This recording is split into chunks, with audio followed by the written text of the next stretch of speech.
এজন অভিনেতাৰ জীৱন সংগ্ৰাম বহুকেইখন জনপ্ৰিয় অসমীয়া ছবিত অভিনয় কৰিছিল তেওঁ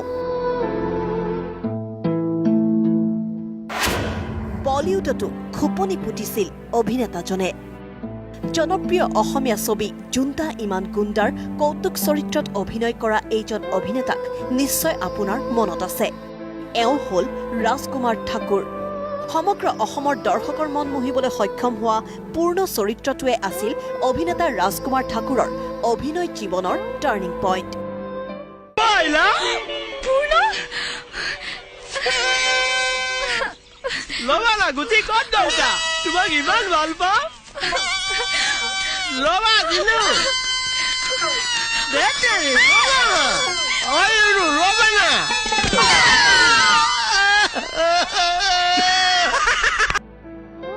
আৰু এতিয়া এনেদৰে ব্যস্ত এইজন অভিনেতা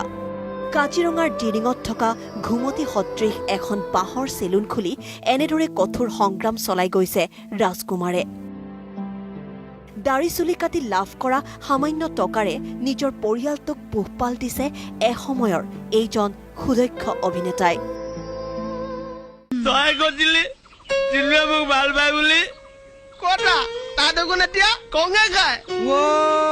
হয় নেকি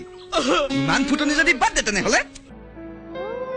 20খনৰো অধিক VCD ছবিৰ লগতে মুন্না আহমেদৰ অচিন চিনাকি মুনিন বৰুৱাৰ ৰামধেনু জাহ্নু বৰুৱাৰ বান্ধোন আদি জনপ্ৰিয় বোলছবিৰ লগতে আশা আৰু মায়া নামৰ অসমীয়া বোলছবি দুখনতো অভিনয় কৰিছিল ৰাজকুমাৰ ঠাকুৰে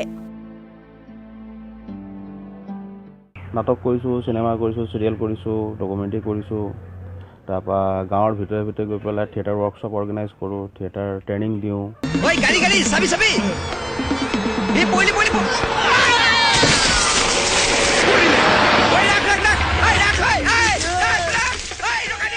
কেৱল অসমতেই নহয় নিজৰ অভিনয় দক্ষতাৰ বাবে বলিউডতো খোপনি পুতিবলৈ সক্ষম হৈছিল ৰাজকুমাৰ ঠাকুৰে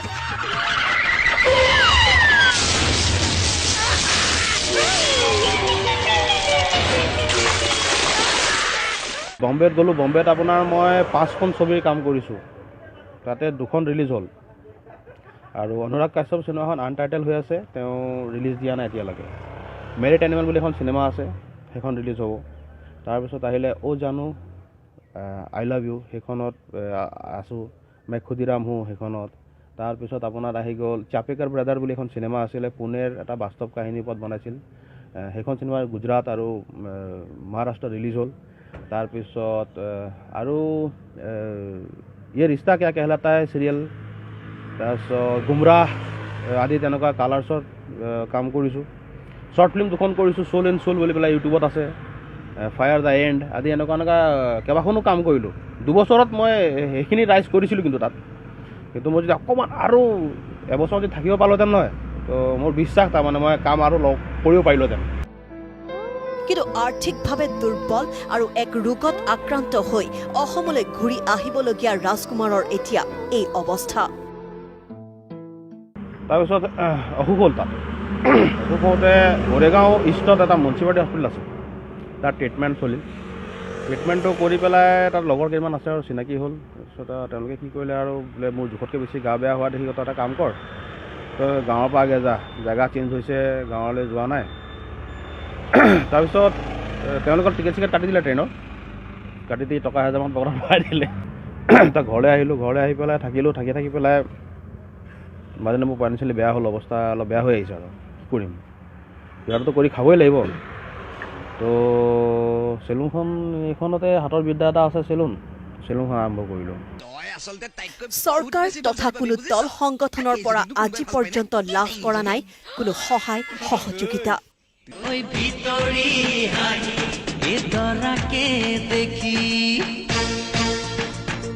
প্ৰকৃততে যদি লাজ লাগিব লাগে আমাৰ লেখীয়া শিল্পীবোৰ এনেকুৱা অৱস্থাৰ হোৱাত কালচাৰ মিনিষ্টাৰত লাজ লাগিব লাগে কালচাৰ বিভাগত কালচাৰেল এফেয়াৰ্ছত যিবিলাক বিষয়বিলাক যে বহি আছে